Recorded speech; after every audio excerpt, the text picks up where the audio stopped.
Sir ready है sir पर admit HODCSC admit sir ना सर என்னை மட்டும் இது பண்ண சொல்லுங்க சார். நான் நாளை கோவஸ் சார் அவங்க யாரோ இருப்பாங்க நம்ம ஜாயின் பண்ண சொல்லுங்க சார்.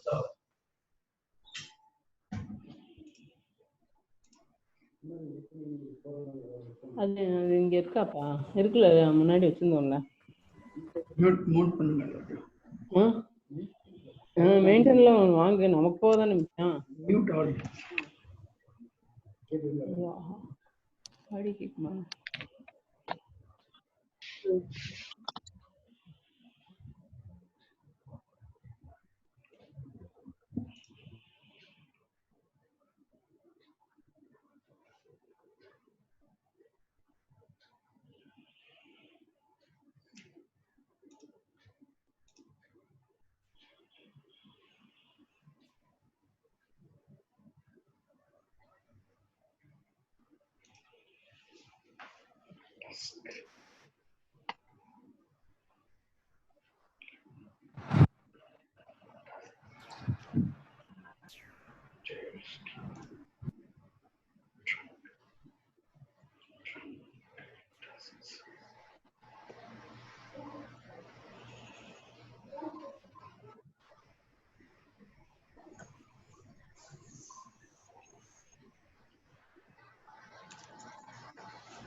சரி நீங்க உங்களுக்கு ரெடி பண்ணுங்க. நான் ரெடி பண்ணிட்டேன்.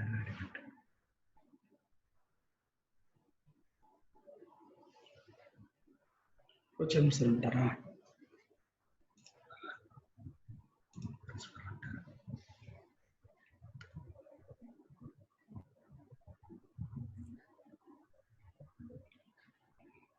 பயங்கரமா நிக்கிறப்பல he is not coming sir yet. Okay. Just I'll put a reminder in WhatsApp. Okay sir. Good morning sir. Good morning sir. Good morning sir. Sir, good morning sir. Good morning sir. Good morning sir. Good morning sir. எல்லாருக்கும் good morning. எல்லாரும் எப்படி இருக்கீங்க? நல்லா இருக்கேன் sir. Fine sir. நல்லா இருக்கேன் sir. எல்லாரும் என்ன எவ்வளவு பேர் வீடியோல இருக்கீங்க? சிவில் HOD இருக்கு. எல்லாரும் இருக்கோம் sir. I could not see you all. Sir video on பண்ணிட்டோம் sir. Okay, but Jagan sir எனக்கு லேண்ட்ஸ்கேப் மாறி இருக்கு. என்னோட வெர்டிகலாவும் அவங்களோட ஹரிசாண்டலா இருக்கு. yes sir, that's what உங்களது மட்டும் மாறி இருக்கு சார். எப்படி சார் உங்க ஃபோன் இது எப்படி அது எப்படி sir will just work it out sir. Okay sir நீங்க போனை கொஞ்சம் டைரக்ஷன் மாத்த முடியுமா சார்? நான் வெர்டிகலா வச்சுக்கணுமா? பார்க்கலாம் சார், ஜஸ்ட் செக் பண்றதுக்காக தான் பார்த்தேன். இதுல மாத்த முடியுமா? now it has become all right sir. நீங்க லிசன் பண்றப்போ மாத்திட்டா okay sir. yes sir, now it has become all right sir. சரி சார் சௌந்தரராஜன் சார் வந்துட்டீங்களா? Start info பண்ணி WhatsApp ல அனுப்பிட்டேன் சார். Okay sir.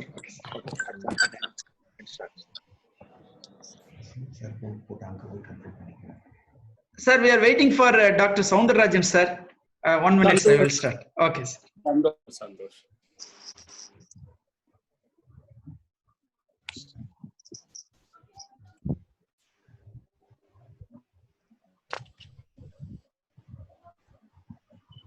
எல்லாரும் கொஞ்சம் பிரைட் சைட பார்த்து உட்காருங்க.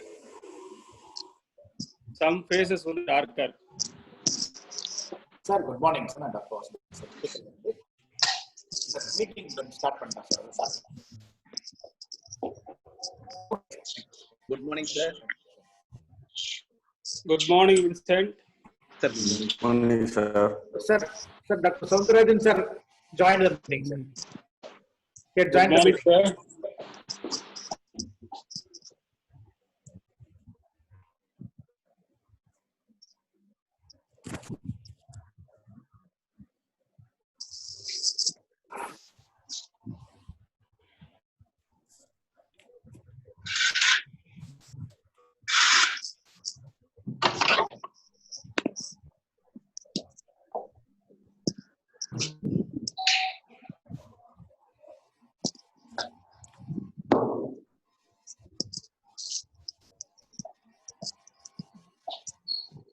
Entire meeting join ಮಾಡಿ.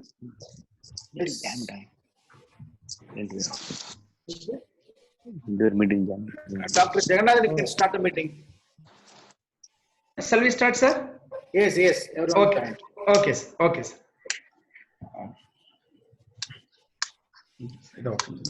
ಇದೆ.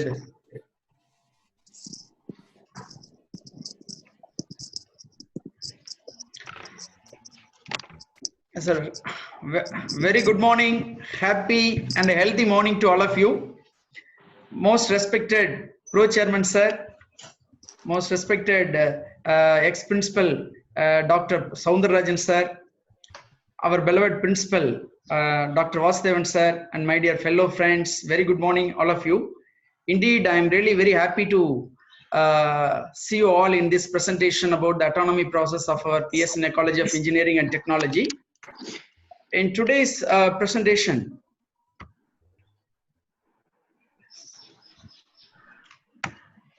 we are going to cover what is autonomous, eligibility conditions for autonomy, governance system for an autonomous institution, autonomy application process, statutory and non-statutory committees which are essential for the success of autonomy, and monitoring the implementation of autonomy process, challenges and general issues.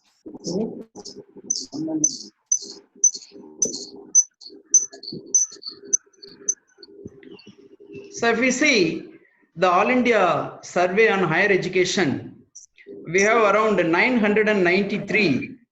Sir, I request all the participants, please mute your mic.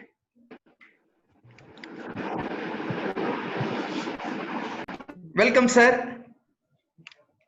Welcome, sir.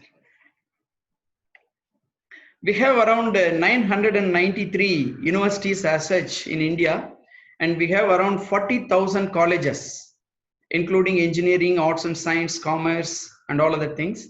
We have seen 3.73 crore students had been enrolled, and we have around 14.16 lakhs teachers are teaching the process. Our gross enrollment ratio is 26.3, whereas it is in advanced countries 39. People teacher ratio is 29. If you see in the last 7 years, how our number of institutions have gone up from 667 universities to 993 universities as such we have. And also, if we see number of colleges from 35,525 in the year 2012-13 to 39,931 in the year 2018-19. But all these colleges, mostly we have affiliation system.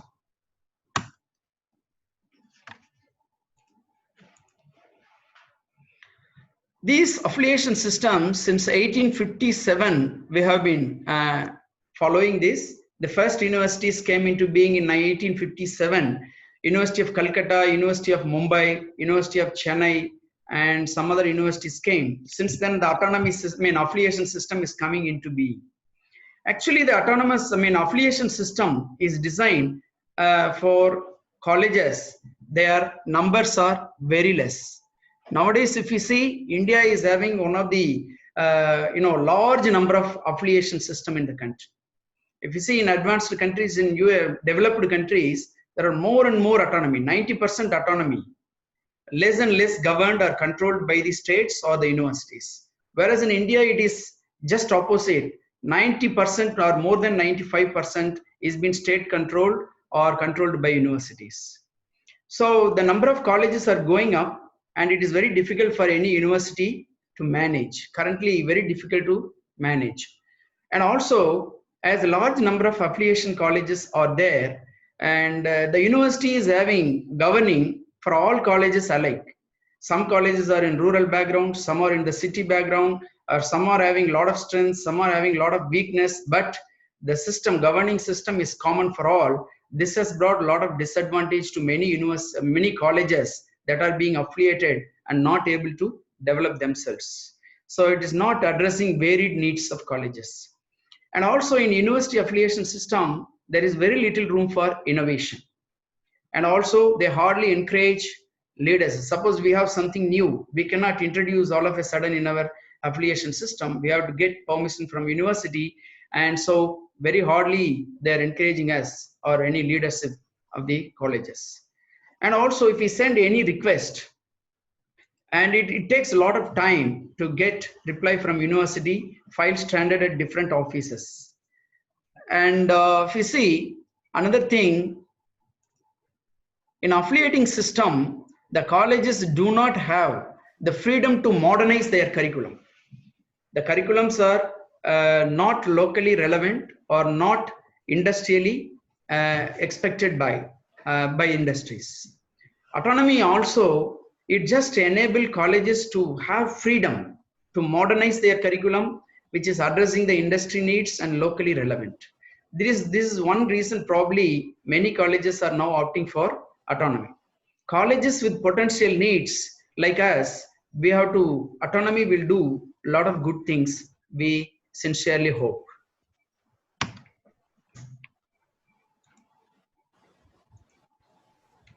Teachers need more academic freedom. Stakeholders should be provided with more responsibility. With students and teachers and management, they should form as a team and they should bring the quality in higher education.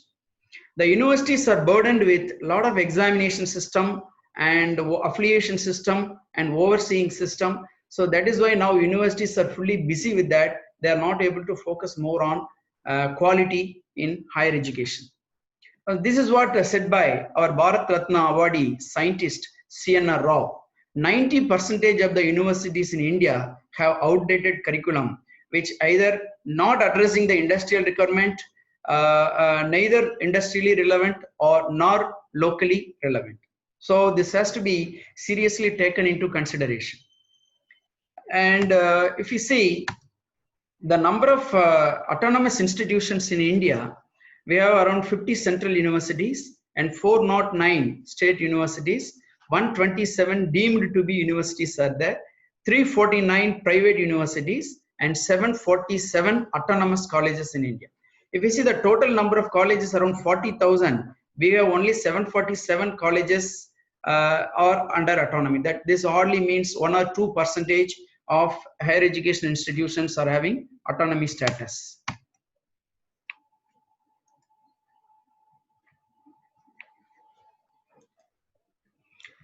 And if you see the autonomous statistics in Tamil Nadu, out of 747, Tamil Nadu is topping in terms of number of autonomous institutions.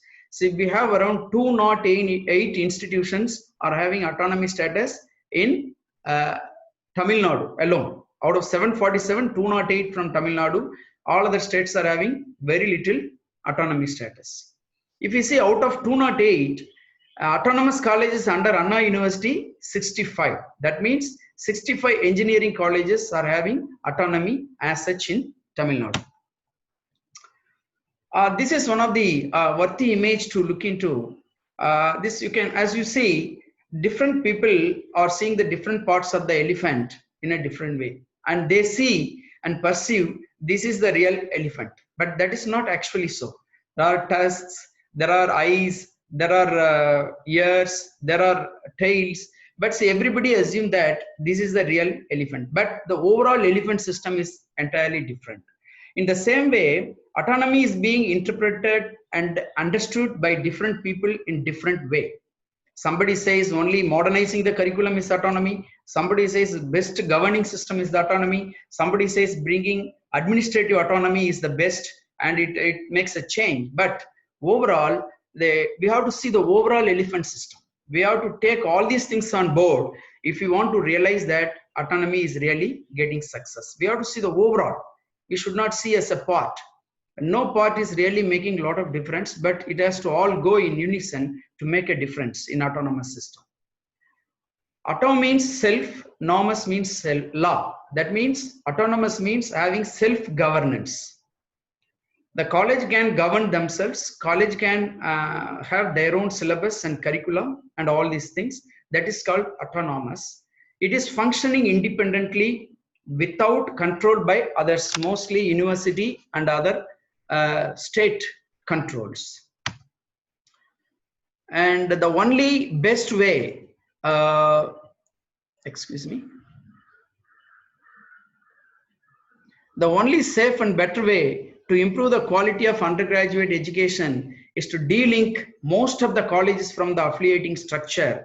Colleges with academic and operative freedom are doing better and have more credibility. This is what UGC 12th plan document says. So they have envisioned to make large number of institutions to be autonomous in this country. If you see the evolution of autonomous in this country, first of all, the Kothari Commission was first appointed by the government to look into the modernizing the higher education or making the higher education suitable for the current demands. So the Kothari Commission in 1964 and 66, they have advocated the autonomous status. They have recommended freedom in curriculum and design, adopting new teaching and learning methods, revision of rules for admission, implementation of separate evaluation methods of students' performance, introduction of specific programs, or with modern trend, we can introduce new programs. That was mentioned by Kothari Commission. And deemed university, what is the difference between deemed university and autonomous colleges? Deemed universities are fully autonomous to the extent that they can award their own degrees, whereas autonomous colleges cannot award their own degrees. Degrees are awarded by only universities. Of course, we can have some kind of freedom, like autonomous, academic freedom, like we can devise our own curriculum, syllabi, and we can have our own governance structure, financial structure, everything, but still we are affiliated to university, and degree is given by the university by mentioning the college name, right? Though we are autonomous, we are not 100% free from university. Affiliating university has every right to check on the performance of the autonomous college every now and then, if need be. What benefits autonomous can bring? We can see the benefits in terms of two aspects. One is low institutional autonomy. See, low institutional autonomy, really, we have to depend more on the state for funding, and external funding is very, very less. Whereas high institutional autonomy will lead to low dependence on the state, and also we can have a huge external funding provided if our autonomy systems get success. And if you see the legitimacy, the high legitimacy and local responsiveness and low external legitimacy for low institutional autonomy. Whereas high institutional autonomy, low local legitimacy, but high external legitimacy is there. Outside visibility will be more, and our legibility, our external legitimacy also will be more. What are the benefits to the students and teachers that autonomy can bring, right? So an autonomous college carries a prestigious tag or image for the students and teacher. If you become autonomous or any autonomous college, that means it is very prestigious institution. That's what the tag it carries and the message it sends to society. Autonomy reflects efforts for excellence in academic performance, capability of self-governance, enhancement in the quality of education, enjoys job-oriented curriculum. So with this, we are just moving on to what are the eligibility conditions to go for autonomy. Actually, eligibility conditions are of two types. One is the eligibility conditions put by UGC. Another is eligibility conditions required by the parent university. As far as the university is concerned, UGC is concerned, any self-financing college which is under Section 2F of UGC Act is eligible to go for autonomous. And also the college should have at least 10 years of existence. 10 years is a must to go for autonomy. And the third important requirement that the UGC has put is NAAC score. NAAC score must be minimum A grade, or for NBA, at least 3 programs must be accredited by NBA with a minimum score of 675 individually. These are the 2 important conditions in terms of accreditation. And also, suppose if we do not have NAAC at the time of our accreditation, we are going for these things, we are not become eligible. And we have now, but after some times we should comply. From the regulation changes, we should comply within 3 years. That compliance should be there then and there if it is amended. Eligibility condition as per UGC still continues. Suppose we have NAAC score 3 to 3.25 on a 4-point scale, we will have an on-site visit by the duly constituted expert committee by UGC for the grant of autonomy. The committee will be visiting. If you have score 3 to 3.25. I would like to bring it to your kind notice that we have scored 3.17. So definitely there would be committee will be visiting us for the grant of autonomy. The next case, colleges having NAAC score 3.26 to 3.50 in the first cycle, and it is accredited accordingly in the second cycle also, the autonomous will be granted without on-site visit by the expert committee. If you apply, simply they will scrutinize, check the eligibility, and they will award the autonomy without making an expert committee to visit and grant. Suppose the college with 3.51 and above NAAC score, or 3 programs accredited with 750 above individually, NBA accreditation, the autonomous status will be given for 10 years without on-site visit by the expert committee, in this case also. The average experience of faculty must be 4 years. This is the Anna University condition. Anna University has given some requirements. Average teaching experience of the faculty members must be 4 years for all the courses offered for the last 10 years put together, including science and humanities. The experience in the particular institution should be considered. Suppose some faculty has come from some other colleges, it should not be considered. Only in our college, what is the experience needs to be considered. And then students enrollment, 60% student enrollment on the sanctioned intake in the last 3 years. The overall pass percentage must be 70% and above on an average over the last 3 years. The college should have an H index of 10 and above as on it. These are the main requirements by the university, Anna University.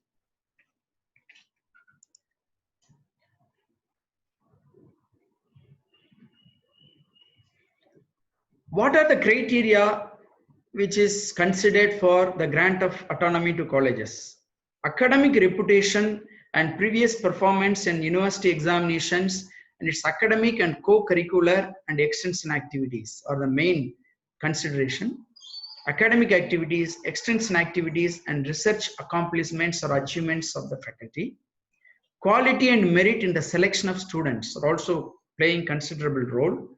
And also not only for students, what is the merit system that we follow for the recruitment of our teachers?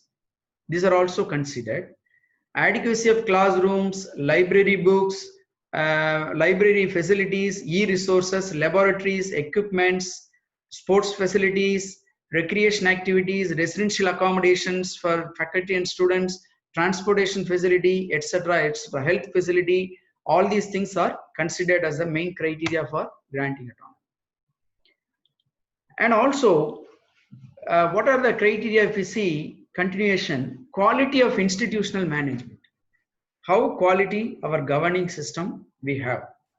And what is the financial strength of the institution? Are they able to manage themselves without being interruption by the state or by the university or by the UGC? Responsiveness of the administrative structure. Administrative structure has to respond for any kind of request or any kind of initiation from the lower level. We have to respond accordingly. Motivation and involvement of faculty in the promotion of innovative reforms. These are also main criteria concerned. So these are the eligibility conditions and criteria for which autonomy is being granted to colleges. Next, we would like to see governance.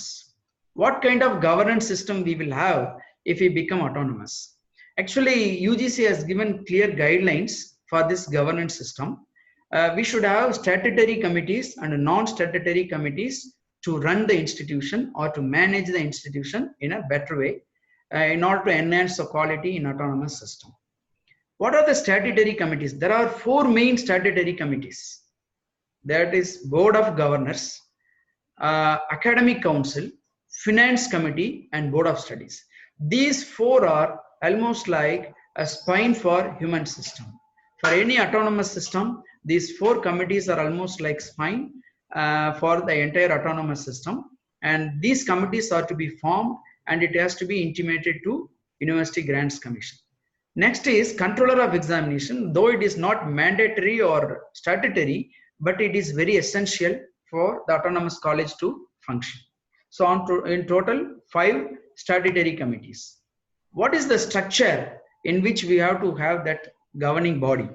In governing body must have at least 12 members in the governing body to govern the organization. 5 members from the management or trust or constitution or bylaws with chairman or president, directors as the chairperson.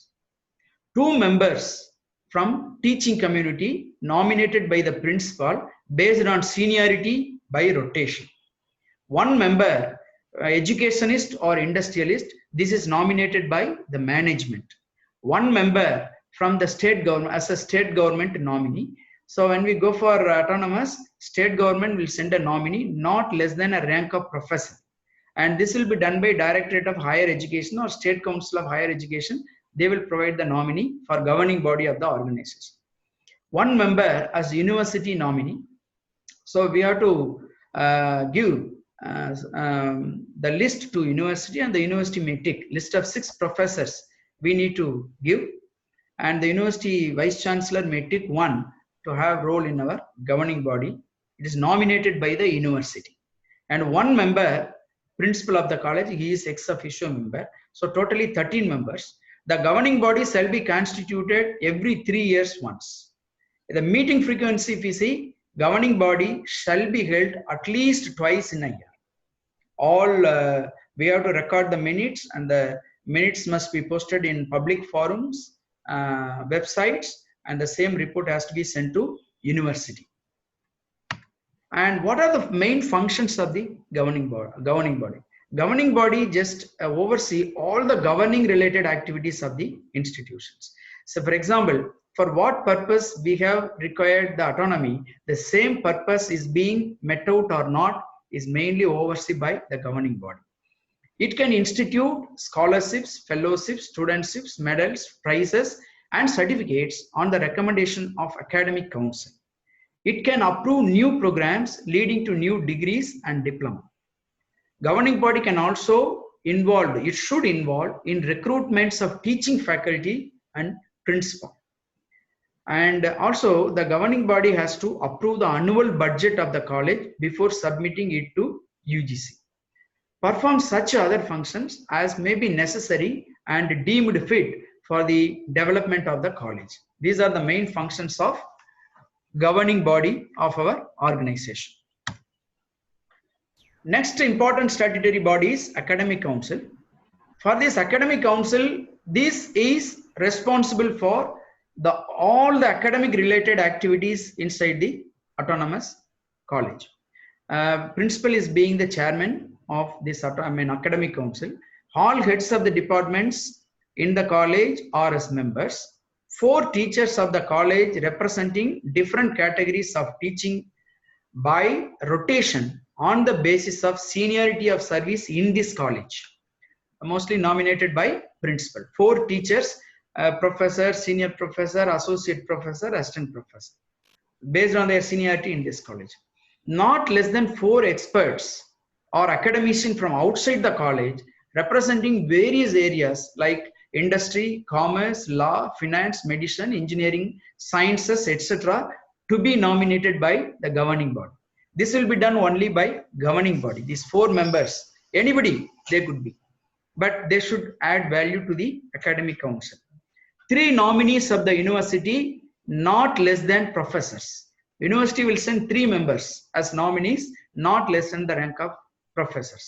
A faculty member nominated by the principal will be the member secretary. He can coordinate all the activities of academic council. It is nominated by the principal. Again, if you see the term is for 3 years, and it should conduct 2 meetings at least in a year. And in the same way, the committees, meetings, minutes, all should be available in public forum, in website, and send the university.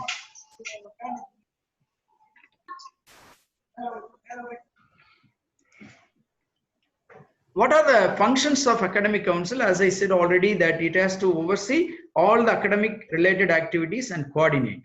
It will scrutinize and approve all the proposals sent by Board of Studies of various departments. Of course, academic council has every right to resend it for reconsideration, or sometimes even academic council can reject the proposal outrightly for mentioning the order. Suppose the academic council is proposing some curricula or syllabus, the academic council is responsible for accepting it or rejecting it. Make regulations, very importantly, regarding the admission of students for different programs of study, and what are the eligibility conditions that students need to be admitted. All these regulations will be made by the academic council itself. Make regulation for sports, curricular, extracurricular, maintenance functions, and playgrounds, hostels, everything. It has to make regulations. It can recommend the proposals to the governing body about the new programs. Suppose if you want to bring new programs, some departments may propose new programs. They have to send proposal to academic council. Academic council will scrutinize, and deemed fit, it would be recommended by the academic council to the governing body, or else the academic council itself can reject. Advise the governing body on suggestions pertaining to academic affairs made by it. Perform such other function as may be assigned by the governing body. Governing body is the top, then comes the academic council. Academic council may be around, it would have around 25 members in that. So it all statutory bodies, government nominee, UGC nominee, university nominee will be there along with the teachers.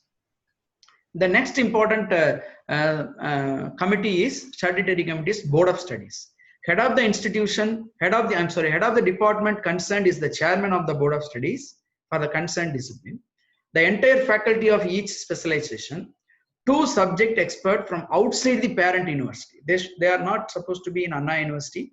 They should be outside the parent university to be nominated by the academic council. 1 expert to be nominated by the vice chancellor from the panel of 6 recommended by the college principal. 1 representative from industry, corporate sector, allied area relating to placement. 1 postgraduate meritorious alumnus could be inducted into the Board of Studies. Experts from outside the college whenever some special courses are being formulated. Other members of staff of the same faculty, they will be members of the Board of Studies. What are the functions of the Board of Studies? They will prepare the syllabi for various courses, keeping in view of the objective, the college's interest, the stakeholders, requirements of industry, locally relevant. All these things will be considered. They can prepare syllabi for various courses. It can suggest methodologies for innovating teaching learning. It can suggest new and innovative methods for student evaluation system or grading system. It can coordinate research, teaching and extension and all other academic related activities in the department of the college. Next comes the important committee called the Finance Committee. Again, the principal is being the chairman of this Finance Committee. 1 person to be nominated by the governing body of the college for a period of 2 years as important member. 1 person nominated by the governing body. Finance officer of the affiliating university will also be a member of this Finance Committee in order to have transparency of our financial transactions. 1 senior most teacher of the college to be nominated in rotation by the principal for 2 years. The term is again for 3 years. 3 years term for this Finance Committee also. The Finance Committee also shall meet twice in a year. What are the main functions? Approve all the annual budget, and it can recommend to the governing body. And audited accounts, submission of audited accounts to the various statutory requirements and to the governing body. This is the main function of finance committee.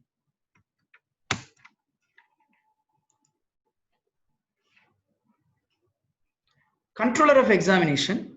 See, controller of examination is a very important entity as far as the autonomous institution is concerned. Examination cell will be headed by a controller of examination who will be nominated by the principal by considering the potentiality of the person who is in the senior cadre, like professor, and who is having a lot of potential, has to be put into that position. Again, principal will be the chief controller of examination. The controller of examination will create his own team, his own office with the approval of the principal of the college. The team shall consist of deputy controllers, assistants. Please mute. So I request the participants to mute their mic. The team shall consist of deputy controller, assistants, and all clerical staff, junior assistants. For all these things, they have to create the complete setup who can work for the examination cell. They will continue to, sometimes you can depute faculty members from departments who can undertake the teaching as scheduled. Still, they can work off of their lecture hours. And also, it should have a separate printing unit in order to protect the confidential material and question paper. It should be given separate infrastructure for printing and all other requisite materials. A part-time, full-time functionaries of the examination cell may be fixed the honorarium by, as per the existing norms by the governing body, right? And this salary may be recommended by the finance committee to the governing body. Governing body may also approve full-time contractual office staff, full-time staff or contractual staff for the examination cell as recommended by the finance committee. These are the main statutory committees: governing body, academic council, and then board of studies and finance committee. And apart from that, we have around 13 to 14 non-statutory committees. This is essential to supplement all the ongoing activities of an educational institution. One is called the Planning and Evaluation Committee, Grievance Redressal Committee, Anti-Ragging Committee, Research and Development Committee, Students Welfare Committee, Prevention of Sexual Harassment Committee, Library Committee, Sports Committee, Cultural Committee, Admission Committee, Academic Coordination Committee, Extracurricular Committee, Academic Audit Committee, Hostel and Canteen Committees. Apart from that, we can have Administrative Quality Circle. Some of the committees we already have, but those committees should be made truly functional. They should meet regularly. They should record the minutes, put it on website, send to UGC, and they have to take work on the previous meeting minutes, and they have to oversee all other. The important point to be noted here is the committees should be made 100% functional. When only we can see a lot of activities will be coordinated inside the college. What is the role of parent university? Parent university is having some roles, as I already told. It can review our quality performance at any point of time. It can offer degree certificate. It can bring as many autonomous colleges under its fold. It can give academic freedom to autonomous colleges. It can facilitate new courses of study with minimum hours prescribed with the content standards. So if we start new courses, it has to be within the university prescribed minimum duration, and university prescribed minimum standard has to be maintained. That university may oversee. And these are the university can allow the colleges to issue migration certificate, provisional certificate, and all other certificates. But degree certificate will be given by the parent university. These are and also they will provide nominees for our various statutory bodies like governing body, academic council, and board of studies. These are the main roles of the parent university. What is the role of state government? The state role is very limited in a sense that it has to provide nominees for the visiting expert committee by the UGC. UGC may expert a duly constituted committee to visit the college. So in that time, it will ask state government to provide a nominee, mostly from a higher education department. They will be having one nominee, and they have to give that nominee within 30 days. Of course, for all other things, it is not, they don't have many major role in self-financing colleges. Of course, for government colleges, they have a lot of role. State control, it is there in large way. What is the role of autonomous colleges? What is the role when we become autonomous? We can review the existing course or programs and restructure or redesign it with the new syllabi based on the locally relevant or industrially relevant. We can formulate new courses when there is a demand by industry or new skills are required. We can evolve new methods of assessment to conduct examinations. We can evolve new methods for teaching and learning. So for example, some colleges are not teaching like how we have been doing. They will take one subject, they will complete it within a month, and they will go for another subject. All day long, that subject will be taught. Like that, any kind of teaching learning method we can evolve, or assessment method we can evolve. We have the freedom, total freedom to do that. To announce results is the role of a college, and we can issue mark sheets, migration certificates, all these things are role. The college need not pay affiliation fee every year to the parent university. One-time affiliation fee payment is essential at the time of grant of autonomy. How much we need to pay, that is fixed by the appropriate body of the university. One-time affiliation fee we need to pay at the time of granting of autonomy. We can prescribe our own rules for admission in consonance with the reservation policy of the state and central government and other norms. We have to follow the reservation policy, but we can devise our own admission rules, which has to be in consonance with the existing reservation policy. We may fix fees on our own for our courses. We can constitute our own governing body, academic council, and finance committee, board of studies to oversee our academic activities. Apart from that, an autonomous colleges will have complete administrative autonomy for appointment of their teaching staff, principal, other officials, important officials. We have the total freedom, but of course government colleges, the story is different. Autonomous colleges shall continue to receive funds as being done before the grant of autonomy. Autonomy granted to the college at the institutional level only. No partial grant for UG program or PG program or PhD program. Once autonomy is granted, it is for all the programs which is run by the institution. The student enrolled at the time of granting autonomy to the college shall also be covered under autonomy. This is very important point. Suppose next year, if you are granted autonomy, all the 4-year students are coming under autonomy fold. For all the 4 years, they become under autonomous. Only thing is, for the 2nd year, 3rd year, and final year students will have the same syllabus given by the university, but examination will be conducted by our own college. Result will be declared by our own institution. But it has to be intimated appropriately in advance to the university so that we can take up. Or even we can give it to the university also. That is lies in the hands of the college which is coming under autonomous. Autonomous status shall be granted initially for a period of 10 years. Thereafter, extension 5 years once. Suppose if the NAAC score is 3.5 and above continuously, then the extension will be given for 10 years without any committee visit. So NAAC score is playing very vital role. It's seen as a very quality aspect by UGC and other appropriate bodies.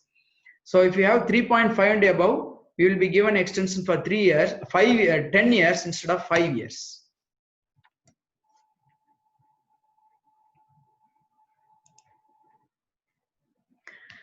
How about starting new courses? As I already told you that we can have the freedom to start new course, new degree, or new postgraduate course with the appropriate academic council with the discussion.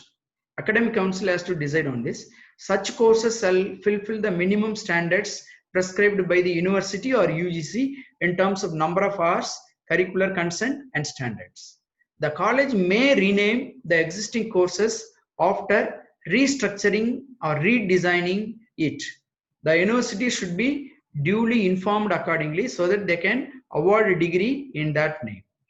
The university has the right to review and scrutinize all new courses of an autonomous college and can modify them in consultation with UGC.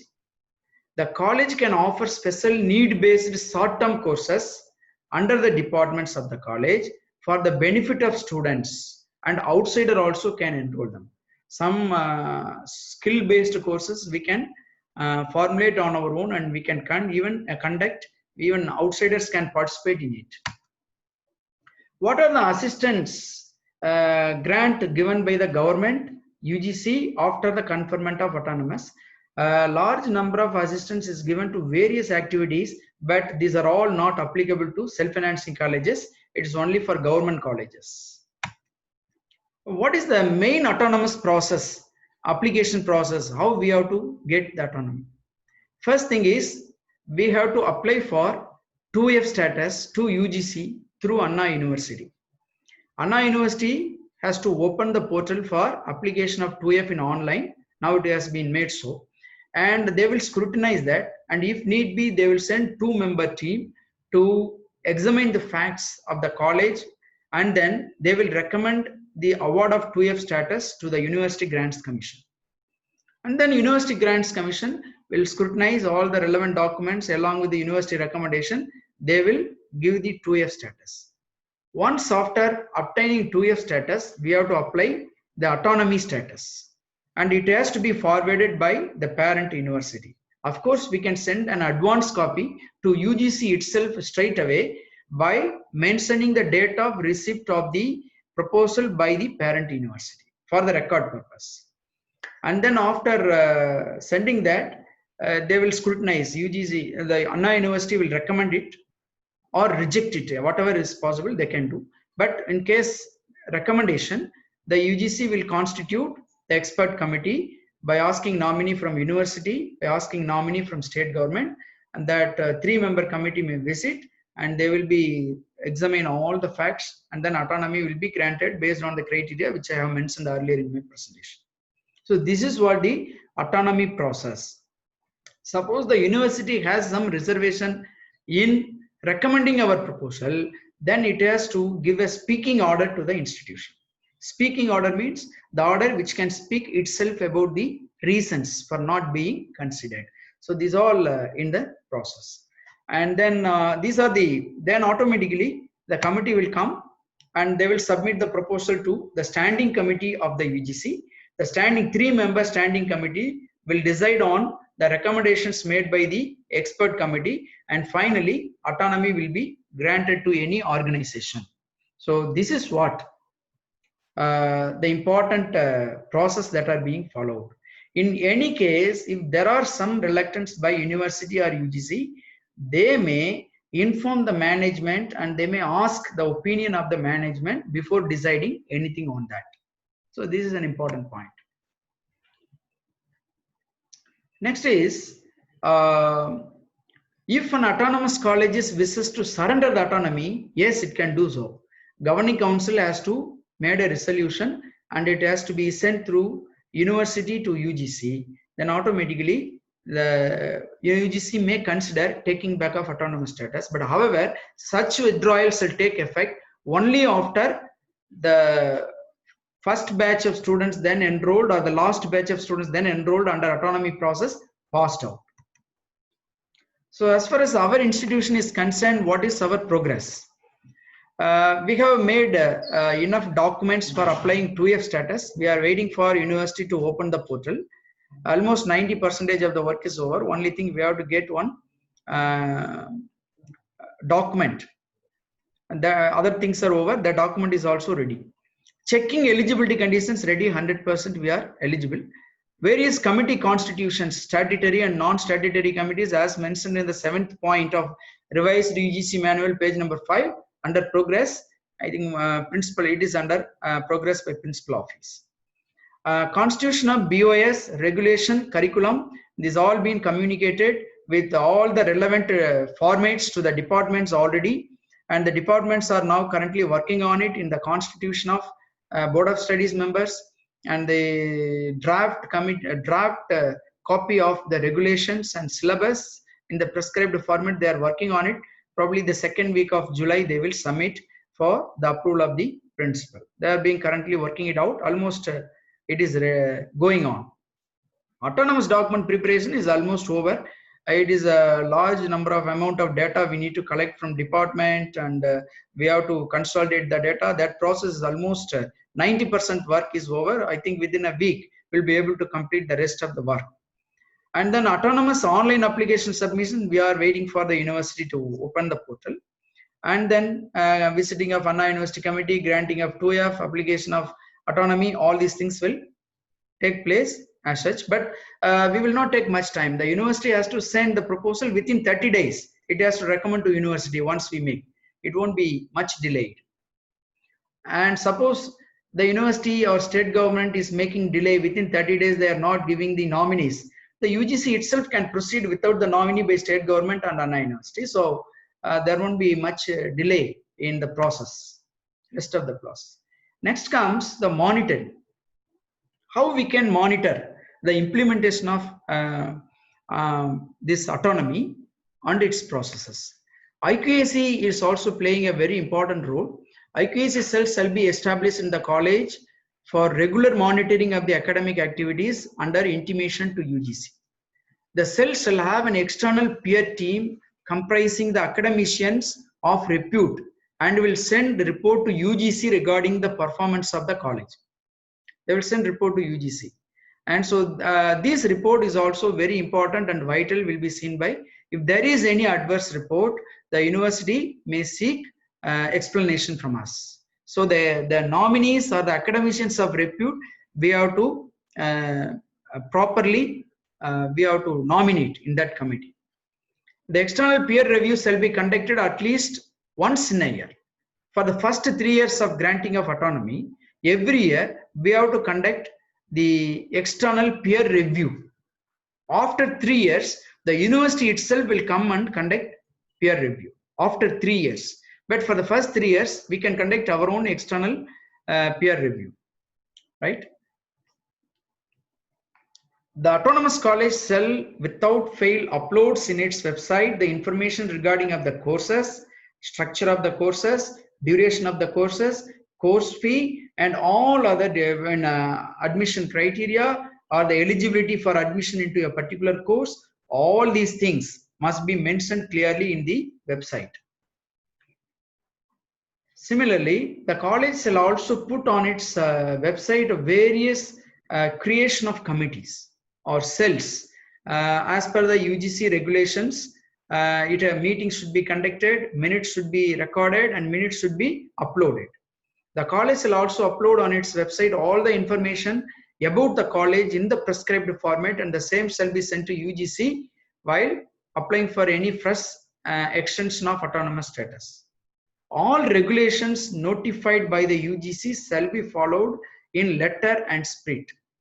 It should not be made for just namkevas. We have to follow it in a strict way so that our quality will be upheld in all our activities.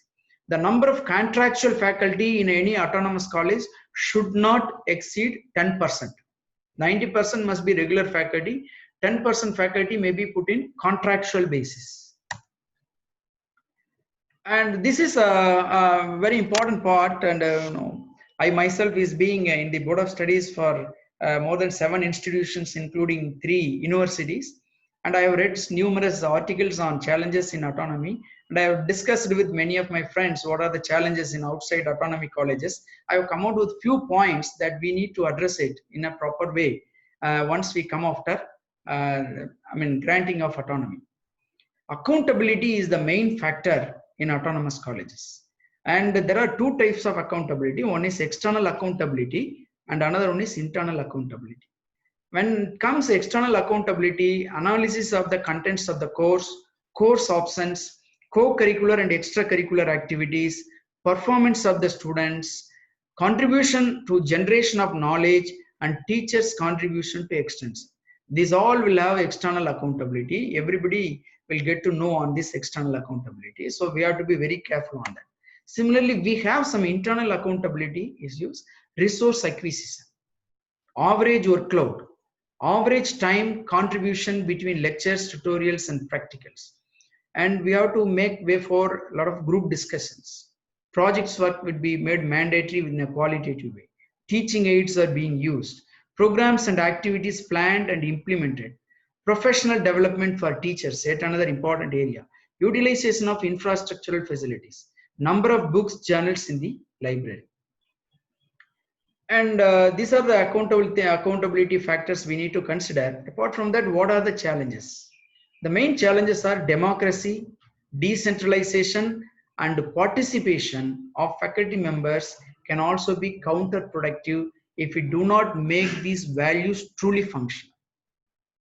It should not be in the record, it should be made truly functional in decision making or in the academic process. It should be made truly functional, otherwise it will have counterproductive. The college must review its management systems and governance systems and administrative machinery so that they deliver the efficient and speedily for every request or every need of the stakeholders. Accordingly, we have to structure our administrative apparatus. Another thing is credibility of an autonomous institution depends on the credibility of our examination system. We have to be very, very careful on the examination system. The popular notion that many faculty members, we become autonomous, we can conduct our own examination. In fact, we can have our own result, but it is not so. It is very, very serious impact it will have in the quality of the organization. Each college has a reputation to protect. Easy grade will be a cheap reputation and it will affect the quality of the organization in the longer run. Reputation is a more reliable tool than standardization. We have to take care of it. A disciplined, motivated, and responsible faculty members who are committed to highest values of scholarship, responsibility, and accountability plays a very, very important role in the success of autonomous colleges. Similarly, student evaluation of teachers and self-appraisal of teachers must be properly processed at appropriate forums and followed up to ensure improvement in every of these aspects. And many clubs and societies that would facilitate the holistic development of the students be made available. Around 50 to 75 clubs, it should be made really functional and they should cater to the various needs of the students in order to improve their decision-making skill, leadership skill, sports skill, or whatever skill. We have to devise the clubs and activities cells accordingly. And similarly, the parent-teacher association, the alumni association should be strengthened so that they can contribute to the institution in a great way in upkeeping the quality of the institution. Similarly, there has to be a built-in mechanism in the autonomy of the college working in maintaining the standard. This is very crucial role and we all need to be very careful on that. The inbuilt mechanism itself can take care of the ensuring of the quality. An academic program evaluation committee, as I already told you, it's a non-statutory committee that will keep track of all academics and keep its reports and recommendations every year. Every year, self-evaluation of the faculty at the end of the years. There is an external inspection by the university for this purpose after 3 years. The standards of question papers, the regularity of the academic calendar, adherence to academic calendar, attendance of students, speed and transparency of result declaration, all these things are having very crucial role in the success of autonomy. Above all, what are the essential factors? The granting of autonomy itself doesn't mean that we are reaching excellent state. It only provides a framework to reach excellence. See, competence and commitment of the teachers are very important. You can say another C, competence, commitment, and compassion of the teachers are very, very important for the success of the system. The caliber and attitude of students towards learning, flexibility and foresightedness of our governing system, social credibility of the educational outcome. What is the outcome? What credibility it bears in the society? These are all very important factors. So the main purpose of autonomy is to institutionalize the quality. Quality is there, not in the letter, not in something else. We have to institutionalize the process. the quality will automatically speak in our process itself or method we follow itself. So this framework is given by the autonomy. At the core of autonomy, the important factors we have to consider the decentralized management culture. See, this is very, very important aspect, decentralization for autonomy.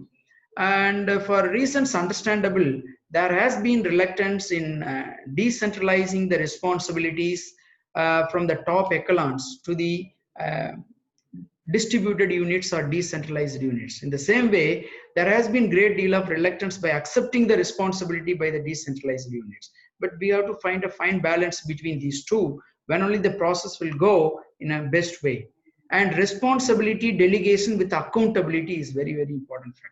How we can check the accountability? By measuring the performance of the faculty, by measuring the performance of the system, we can ensure the quality, we can ensure the accountability. Acceptance with commitment.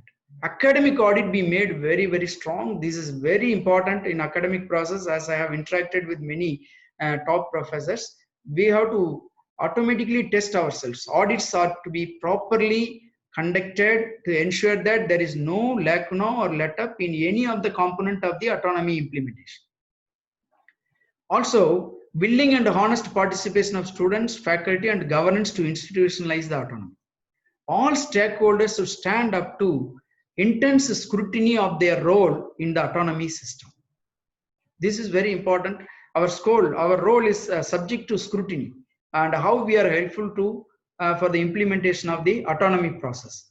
Sufficient financial resources, because suppose academic council or board of study is proposing some important courses, new courses, it may require new labs, or it may require build-up of additional infrastructure and so on and so forth. So teachers training on a particular technology area, on a new technology area, is all certainly require additional investment. Sufficient financial resources are to be considered. Capacity to mobilize resources, we should have a mechanism in place. Decentralized management culture, delegation of responsibility with accountability, willing and honest participation, creative and innovative ambience, sufficient financial resources, capacity to mobilize resources. Facilitate much needed innovations in curriculum and syllabi, interdisciplinary programs, technology aspects in learning, transfer of credit to different modes of learning. Nowadays, because of the pandemic, now we have been talking so much about online education, NPTEL learning, or Udacity learning, or Coursera learning. So we should find in our curriculum itself how to give credits on all these courses, because this has become order of the day, online learning, and all of the things need to be considered. Above all, we have to focus more on the committee constitution. We have to bring the right people into the committee. This is what many people have insisted. If we do not bring right people, of course, the contribution of the committees may not be that much up to the expectation. That will be reflected in every phase of autonomy implementation. So we have to bring in right people after great deliberation, giving serious thought to it. Overall, we can say a word of caution: autonomy should necessarily lead to excellence in academic, governance, and financial management of the institution. If it does not happen so, it can be safely concluded that autonomy has been misused or it's not being used properly. So we have to plan every mechanism, all these things properly, coordinate all the resources for the success of autonomic process. So thank you very much for wonderful listening. I thank very much about our pro-chairman's keen listening, and I thank you ex-principal Professor Dr. Soundararajan sir. I thank the principal and various heads and professors for giving very patient listening to me. Now, if there is any points to be clarified, now I am open. Thank you very much.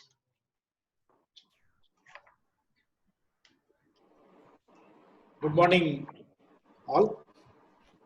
Good morning, sir. Sir, I want to clarify one or two points. Please, the first thing is on governing body, sir. Yes, sir. You had mentioned the 12 members. Total Okay, members is 12 members. Okay, But sir. shall we have more than that? Is it permitted? Because we are, as of now, we are having more number of members in our governing body. Are they permitting more numbers? But there was no limit has been given to as such in the manual, sir. We can accommodate, but these nominees must be changed. University nominees we have to accommodate, and state government nominee, UGC nominee, all these things if we accommodate, it will become a very big size. And very big size, I don't know how it could serve us. No, what I am doing, we are having, as of now, we are having a governing. Yes, sir. Yes, yes, sir. Governing council, same governing council, we can have that as governing body. Yes, sir. Because all nominees it is accommodating. Yes, sir. The government will not give only one nomination, one committee, they will give nomination. Yes, so, same council can we take before that? Definitely we can take, sir. No issues. But once we made fresh, they will have the office for 3 years. But whether we can see that whether they can contribute to yearly twice, they can come and they can verify, they can help us in all possible way, that we need to see. That's all. Yes, yes. If they are very busy people, they may not contribute. Yes, Very busy people or very top people or bringing all IITians may not know the ground reality. So we have to, that's why I think I said very serious That's thought to not be question. given. Listen, my question is not that, sir. My question Okay, is, sir. whether it is limited, lower limit is 12. Yes, sir. Yes, sir. They are not having a restriction, no? No restrictions. Anyway, we will clarify it, sir, once again with some people. Okay, sir. If any seal is there. Can I interfere? Yes, Yes, sir, please. Yes, sir, please. As far the governing body is concerned, 12 members is only allowed. More members are not allowed because they will not have any role to play as per the UGC now. Now, as per constituents given by the UGC, that we have to strictly follow it. More members we can include, but they will have only honorary role to play, and they will not have any statutory role to play in the governing body. Yes. Okay? Yes, sir. Thank you, sir. Good morning, Dr. Jagannathan. Sir? Dr. Jagannathan, this is Dr. Mahendran. Yes, sir, please.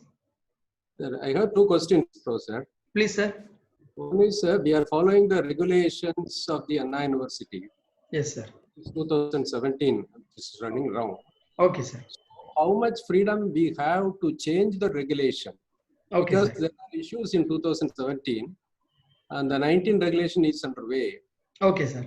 But there are some issues in 17, as all of us know. Okay, sir. In formulating the regulation of the autonomous institutions, Okay, sir. shall we have the full freedom to change the regulations or not? This is my first question. Yes, sir. Second question, now in the department level, we are formulating the syllabus and curriculum for Yes, each sir. department. Yes. So in formulating the curriculum, how much deviations we can make in terms of the credits? Because the university has fixed certain credits. Yes. So whether we have to follow the same credits or Yes. we can have certain percentage of variation. Okay, sir. In the syllabus also, how much percentage we can deviate from the university syllabus, or we can have the totally new syllabus and curriculum. So these are all the two questions I would like to get clarity from you, Professor. Okay, sir. Thank you, sir. Sir, actually, as far as the regulation is concerned, we have all the freedom. But only thing, it has to be adopted the standard and minimum prescription. That's all. We can change the entire regulation. We don't need to get the approval from the university. Number one. Number two, as far the credits are concerned, that's what one point I have mentioned. We have to consider the minimum hours and minimum standard and minimum credits need to be satisfied for the award of degree. And because the degree is given by the university, so we have to follow certain standards of the university. But we can change the syllabus to the extent possible. We can change the syllabus, we can rename the paper, or we can add paper, remove paper, anything we can do, sir. Can I include some more points? Please, sir. Yes, sir. Okay. Now, as far as the regulations are concerned, it will be applicable only from the academic year in which the autonomy has been given by the UGC. Yes, sir. The past regulation one, we cannot touch it at all. It will continue till that batch of students are having completed their requirements. Yes. That is the first one. The regulations will be effective only from the academic year in which the autonomy has been given to Granted. the college. Yes, sir. Yes. That's the one thing. Total credit, it is our dispensation. It is in our dispensation. We can decide on the total credit, number of credits. We can always decide, but we have to see the general norm also. How much undergraduate course has. Should have a credit. Yeah, should have. What may be the variations that we have to take into consideration while deciding about the total number of credits our students have to undergo under autonomous scheme. The third one, as far as the syllabus is concerned, there is no restriction on how much deviation it can have from the university syllabus. It is our freedom, a total freedom, which has been given by the UGC, and also university approves of it. So we need not worry about how much variations we can have in the syllabi. We will go as per our requirements and our standard of our students and also the teachers. Okay, this is acceptable by the UGC. Thank you, sir. Yes, sir. Yes, yes. Jahan, Sir? Jahan, Sir? I heard that நம்ம university மற்ற இன்ஸ்டிடியூஷன்ல இருந்து சரிங்க sir நம்ம அண்ணா university follow பண்றத mostly follow பண்ணணும் 20% தான் variation வச்சுக்கணும்னு சொன்னாங்களே அது என்ன? As per UGC norms, it is not so, sir. We can change. Anna university என்ன சொல்றாங்க? Anna university Anna university even though we are autonomous. Yes, sir. அவங்களுக்கு இதுல ரோல் இருக்கான்னு கேக்குறேன். இல்ல அவங்க பெரிய ரோல் இல்ல sir. as sir mentioned, we can have the freedom to change the paper, but only thing is when we propose a program or when we introduce new program, it has to be in the nomenclature of the UGC. That is main thing we have to see. If it is there, university will accept. நான் existing programல சொல்றேன், existing subject. Yes, sir. சொல்லுங்க. எனக்கு தெரிஞ்ச அளவுக்கு அந்த மாதிரி university restriction இல்ல sir. Maybe we can ask our Soundarajan sir. Yes, sir. Now I'm not very sure about what is the doubt. இல்ல இந்த கரிக்குலம் ஃப்ரேமிங்லயோ சப்ஜெக்ட்லயோ 80% வந்து நம்ம யூனிவர்சிட்டி போனோம், 20% தான் வேரியேஷன் வச்சுக்கலாம். அப்படி ஒன்னும் ரெஸ்ட்ரிக்ஷன் இல்ல sir. My experience from the in the institute where I worked and then we implemented autonomy, we did it everything on our own. 100% we changed, and university also didn't approve it. They also followed it and they approved it. There is no question of 80-20%. 80-20% means there is no autonomy at all. Yes, sir. 20%, no, we cannot. There is no such thing. Do any meaningful change. It is not possible. So that's not actually statutory on the university. As far the academy is concerned, we have complete freedom, sir. Only thing, minimum standard number of hours we need to take care. Nomenclature take care. But to my knowledge, introduction of a new courses or changing the nomenclature, we have to get approval from the university. No, yes. I think that is mandatory. Yes. We cannot do anything on our own as far as the new courses or changing the nomenclature itself. So யூசுவலா என்ன percentage of changes இருக்கும்? நம்ம 100% மாத்திர மாதிரியா இருக்கும் ஒரு சப்ஜெக்ட்டோட கரிக்குலத்தை? மாத்தலாம் sir. I'll tell you, sir, what happens is foreign யூனிவர்சிட்டியில வந்து என்ன மாதிரி சிலபஸ் வச்சிருக்காங்க, அவங்க எப்படி டீச் பண்றாங்க அப்படின்னு நிறைய பேர் பார்த்துட்டு அந்த சேஞ்சஸ் வந்து they want to incorporate in our system. அந்த மாதிரி தான் சார் கொண்டு வராங்க. It depends on the teachers and the department which sits and then decides on it. Sometime என்ன ஆகும்னா சார், நம்ம ரொம்ப ஹையா திங்க் பண்ணி நம்ம நிறைய வந்து லோட் பண்ணக்கூடாது. Because we should know the standard of our students. Yes, the entry level students. எவ்வளவுக்கு நம்ம புரிஞ்சுப்பாங்க, எவ்வளவுக்கு அண்டர்ஸ்டாண்ட் பண்ணிக்க முடியும், and our teachers how much they are capable of teaching, இதெல்லாம் we have to take into consideration and then we have to frame the syllabus. சில பேர் என்ன பண்றாங்க, கட் அண்ட் பேஸ்ட் மாதிரி வேற யூனிவர்சிட்டியில இருந்து like California Institute of Technology, Massachusetts Institute of Technology, அந்த மாதிரி யூனிவர்சிட்டியில இருந்து அப்படியே கட் அண்ட் பேஸ்ட் பண்ணி கொடுத்துடுறாங்க. But our students find it very difficult to follow or understand all those things.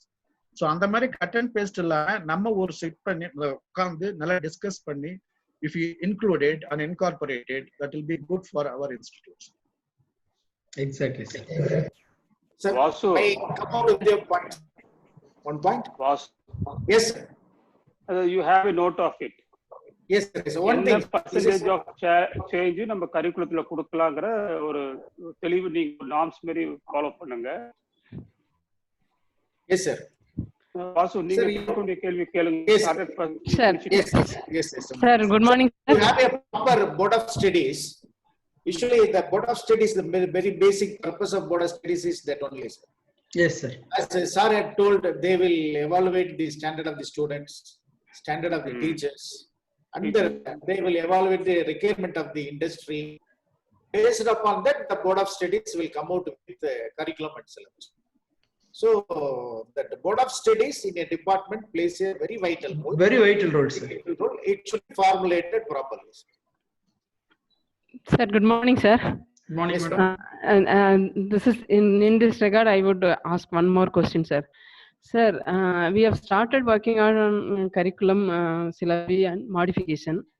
We have taken AICT model curriculum as a base document. There they have specified the credit range from 160 to 200. That means per semester 20 credits should be offered, or maximum you can have 25. Even Anna University has followed the same thing. But I have gone through survey of autonomous institution. They have widely accepted credit is 176. That means 22 credits per semester. And we thought of like because of this pandemic, can we have one particular unit as an online mode or a flipped classroom? Can we include these things in our curriculum, sir? Definitely, madam, we can include. Sir, we may ask the opinion. Okay, we can include such changes in our syllabi, and even one credit course offered by an industry person, a practical approach to some subjects. It is also possible that can be included. One credit course, a single credit. Yes, sir. Yes, sir. It is a possible. In And when yeah, please. In AICT, they have divided into employability enhancement courses. Yes. Some of Yeah, them that are is right. Exactly. mandatory courses, value-added Yes. courses. We are strictly following that. Yes. The thing is, I want to ensure that the credits, can we have that widely accepted is 176? Can we have less than that or more than that? You are correct, madam. You yes, are correct. That 175, that 170 to 175 range, generally other autonomous colleges are following it, Yes, and sir. it is also acceptable to the faculty as well as students. Yes. Okay, sir. Okay. We can have Thank skill-based courses, madam, mandatory courses, whatever model curriculum can be considered. It can be taken as Yes, a sir. burst and we can have. Yes, And sir. that's employability factors you can include. The main idea is, madam, we have graduate attributes. Graduate attributes are nothing but skills, attitudes, and knowledge. This reflects all these three things. We have to see somehow that it is being instilled in the student when he get graduated. Accordingly, we can devise the curriculum and syllabus. That's Let our curriculum be like it develop employability as well as entrepreneurship initiation. yes. Let that also be incorporated in our curriculum. Yes. Okay, sir. Vasu, Thank you, sir. Thank you, sir. Vasu, Yes, sir. Vasu அப்ப நம்ம என்ன இப்போ mostly நம்ம AICTE model கரிக்குலத்தை follow பண்ணிக்கலாம். Yes, sir. AICT, yes, sir. They had given AICT model curriculum, sir. That actually, that is the work of the board of studies, sir. Let us not நம்ம interfere. என்ன சொல்றோம், நம்ம டிபார்ட்மெண்ட்க்கு என்ன norms சொல்றோம், AICTE model கரிக்குலத்தை பண்ணுங்க, அதுல என்னென்ன changes பண்ணுவாங்க அப்படின்னு சொல்றோம். Yes, sir. AICT model curriculum can be taken as base, sir. Base. Based upon our employability requirements, we can make changes and adhere to credit norms. That 172 to 175 credit norms we can follow, sir. அதான் அந்த யூனிவர்சலா அந்த 176 follow பண்றாங்க. Yes, sir. Yes, sir. அது ஒரு subject அது 2 credit system என்னது? Depends upon the course. One subject will be having 3 credits. Number of hours. Basic mathematics means 4 credits, sir. 4 credits. Yes. சரி. Sir, Soundara sir. one minute, sir. Those courses which are having a practical component will have the 4 hours. credits, and purely theoretical components which don't have an analytical things also, that will be considered 3 credits. அதை இப்ப நம்ம இவங்களை என்ன சொல்லிடலாம், இப்போ towards வந்து AICTE follow பண்ணுங்க, அப்புறம் எம்ப்ளாய்மெண்ட்டுக்கு தகுந்தாப்புல இருக்குன்னு சொல்றீங்கல்ல, என்ன ஆப்ஷன்ஸ் அது பார்க்கணும்? It will change with the department to department, sir. They have to take the inputs from their placement wing. They have to take the inputs from the members of their board of studies. Yes. That board of studies plays a very vital role in that, sir. Sir இதுல வந்து ஒரே ஒரு just ஒரு example மட்டும் சொல்றேன் sir. Mechanical டிபார்ட்மெண்ட்ல doctor Vasudevan வந்து ரூட்ஸ்ல இருந்து ஒரு டீமை கூப்பிட்டு வந்து ஒரு ட்ரைனிங் மாதிரி கொடுத்தாரு சார். அந்த டூல்ஸ் எல்லாம் வந்து ஹேண்டில் பண்றதுக்கு அதையே வந்து we can even include as one of the credit courses, maybe a single credit or a 2 credit course. அது வந்து employability skill enhance பண்ற மாதிரி இருக்கும் சார். அது ஒரு எக்ஸாம்பிள். அது போல நம்ம நிறைய வச்சுக்கணும். Sir, same that course now we had converted into a 2 credit course, sir. We had got a permission from Anna University. Very good, very good, very good. It had been converted into 1 credit course there, sir. Very good. Every department is offering like this, sir. IBM from IBM course. Sir, actually industrialists are in the academic, board of studies, sir. One industry representative from board of studies, they will give input what is required. So for example, computer science means now the latest technology like data science, AI, deep learning, machine learning, IoT, virtual reality, blockchain. These papers somehow found a place with the modalities will be followed. Then and there, different board of studies will suggest based on the industry requirement and local relevance. No, that is one thing. Another one is departments, those who have the contact with the industry, they can invite the professionals, the practicing professionals themselves, to offer these courses whenever they feel it is convenient for them to do, and accordingly our timetable also can be designed. Yes.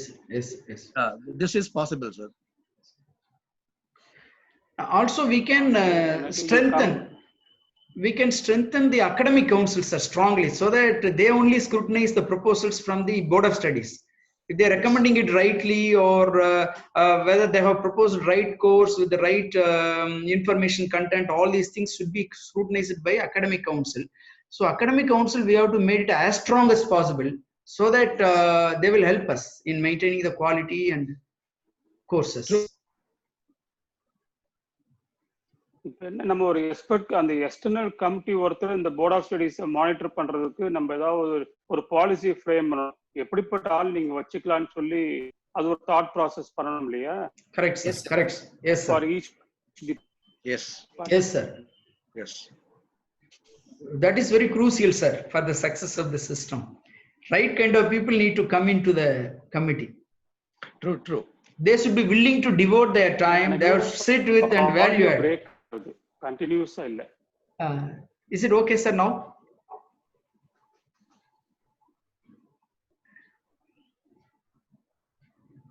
Sir, is it okay? Headphone கழட்டி பேசுங்க. Sir, now headphone la connect பண்ணா சரியா வராது sir. யாரு எனக்கு சொல்றீங்களா? இல்ல myself, sir. Somebody suggest me. இல்ல ஜெகநாத், நீங்க ஹெட்போன் கழட்டிட்டு டைரக்டா பேசுங்க. சிஸ்டம் மைக் நல்லா இருக்கும். I'll try. Sir, is it okay, sir, now? Jagan இதுவரை நீங்க hearing me, sir? என்ன பேசுனீங்க? ஆமா சார், ஆமா. No, but I am unable to hear you, sir. That's what. நீங்க இதுவரைக்கும் நீங்க headphone Jagannathan is audible, sir. He is audible. He is audible. Sir, but I am unable to hear what is being said. That's the earphone மாட்டிக்கிங்க. We are not trouble with that. Yes. I'll just check it, sir.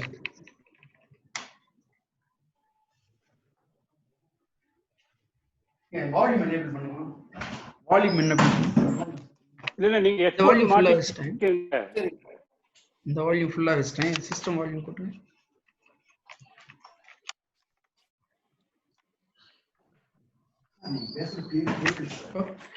Sir, is it okay, sir? இல்ல but நீங்க headphone மாட்டிட்டே பேசுங்க. It's okay, sir.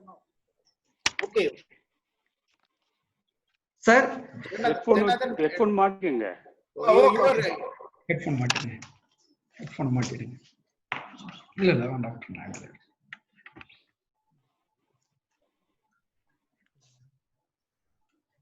Sir, as இப்போ you, இந்த yes, sir. 70% results நம்ம 3 year கன்சிக்யூட்டிவா இருக்குன்னு சொன்னாங்க இல்லையா?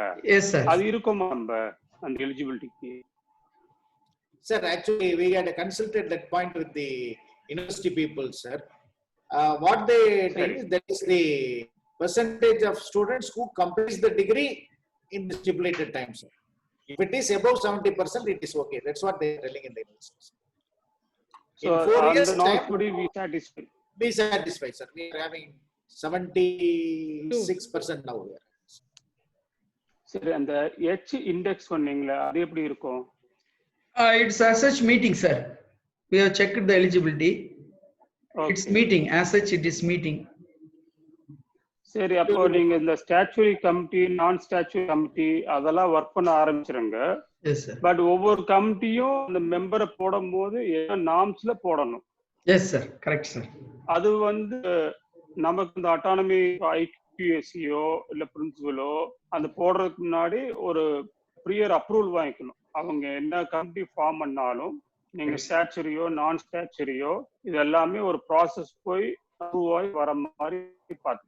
But you all search governing கவுன்சில யார போடுறது, நீங்க சொன்னீங்க இல்லையா நல்ல வேலை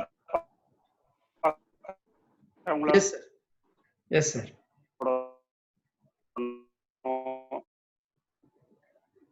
Some problem. So, technology இருக்கிற மாதிரி now it's clear, sir. Financing நல்லா பாக்குறவங்க நல்ல வேலை அப்படி ஐடென்டிஃபை பண்ணணுமா? இல்ல நான் பேசுனது கேக்குது சார். அதெல்லாம் பாத்துங்க அந்த ஸ்டாச்சுரி கமிட்டி நான் statutory committee.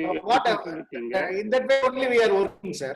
We had asked all the heads to identify the persons and have it ready. Internet connection unstable nu check பண்ணுங்க. Sir, as you we are working now, sir. Yes, sir.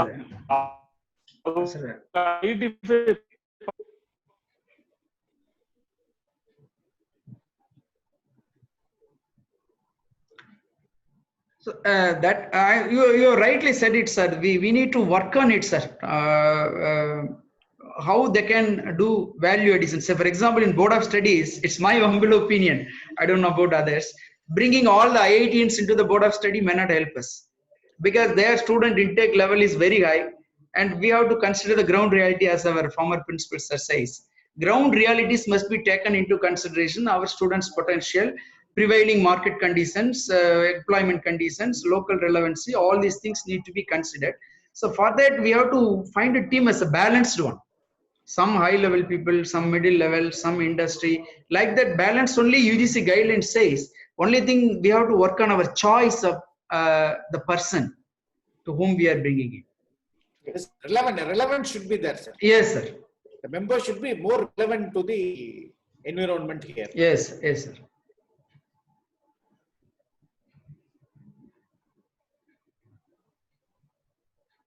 அது என்ன இப்போ 20% வச்சுக்கலாம், 60% அந்த local environment நம்ம monitor பண்ற மாதிரியும் growthக்குன்னு ஒரு வேரியேஷன் இருக்கணும் இல்லையா? Yes, sir. It also must be there. It should be there. என்ன percentage local understanding என்ன percentage வச்சுக்கிறது? Sir, 10 to 15% from global exposure, sir. Correct. Okay. 10 to 15% for global exposure, sir. அந்த சேலஞ்ச் சொன்னீங்க ஜெகன் சார், சேலஞ்ச் சொன்னீங்க இல்லையா? S sir, yes sir. அத அதுல இன்னும் கொஞ்சம் சீரியஸா அது எப்படி பண்றதுன்னு பாத்துக்கோங்க. Sure sir. அப்புறம் இந்த ஸ்டாண்டர்ட் ஆஃப் क्वेश्चन பேப்பர்ஸ் அதான் மோஸ்ட் இம்பார்ட்டன்ட். அப்புறம் இந்த இவாலுவேஷன் பார்ட். Yes sir.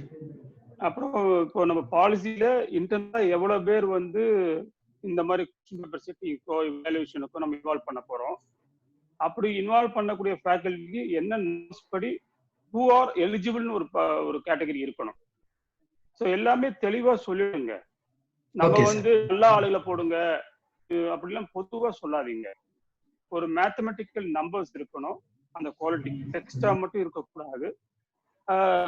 நம்ம இன்டர்னலா என்ன கேப்பபிலிட்டிஸ் இருக்கணும், எக்ஸ்டர்னலா என்னென்ன கேப்பபிலிட்டிஸ் இருக்கணும், அதை பேஸ் பண்ணி தான் அவங்க ஆளுகளை செலக்ட் பண்ணணும். அதை மனசுல வச்சுக்கோங்க. Okay, sir. Make it all clear. அந்த ஃபார்மேட்லாம் வந்து எல்லாமே நம்ம சாஃப்டா எல்லாருக்கும் கம்யூனிகேட் பண்ணிடணும். நத்திங் ஹிட்டனா இருக்கக்கூடாது, எல்லாமே டிரான்ஸ்பரண்டா இருக்கணும். Yes, sir. இந்த ஃபீட்பேக் சொன்னீங்கல்ல, Yes, sir. அது இயர்லி ஒன்ஸ்ங்கிறது ஒரு ரொம்ப லாங் டேர்மா தெரியுது எனக்கு. Sir, and actually the feedback is of different types, sir. One is faculty giving feedback about themselves. Self-assessment is there. That after every semester we can do. Student feedback every semester we will measure. And employee and other stakeholders feedback we can take semester once, sir. Not for year wise. Only thing we need to work on these feedbacks properly, sir. The feedbacks are coming. We have to process it. We have to develop some insight onto it, and we have to work on it. And we have to go back and take that feedback to the concerned people, and we have to improve them. When the next feedback, whether it is improved or not, we need to check it. For that, we should have a proper mechanism, sir. When only the system will improve. Otherwise, the system will not improve. அந்த mechanism எல்லாம் செட்டரேட் பண்ணுங்க. Okay, sir. எல்லாமே on track இருக்கட்டும், எது left அவுட்ல இருக்க வேண்டாம். எல்லாத்தையும் இப்ப ஆரம்பிச்சிருங்க அந்த வேலை. வாசு, அது எல்லாமே ஆரம்பிச்சிருங்க சொல்றேன். இப்ப ஆரம்பிச்சிருங்க. எனக்கு எல்லாத்துக்கும் என்னென்ன வேலைகள் இந்த மந்த்ல முடிக்கணும்.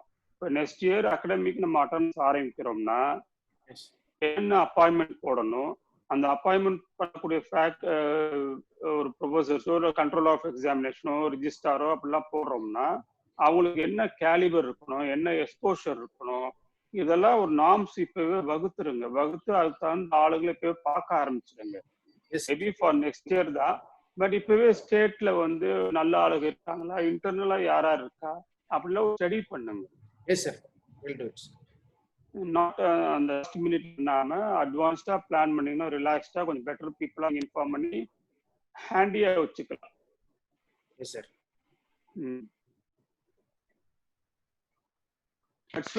எனக்கு இந்த ஃபேக்கல்டி ஃபீட்பேக் வந்து 6 மாசத்தோட இந்த டிபார்ட்மெண்ட் ஹெட் வந்து ஒவ்வொரு ஃபேக்கல்டி பார்த்து what they have done, what they have to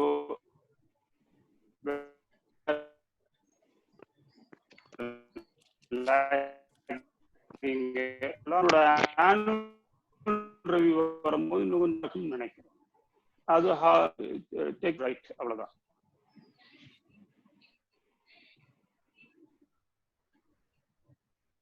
No, sir, one point. While getting the feedback, there should be a stable mechanism in getting the feedback, honest feedback. That is a must. Now, feedback means just like that giving, it should not be acceptable. You should want, honest feedback system should be there in place so that everything will be real and fact. So based on that, we'll be able to act on.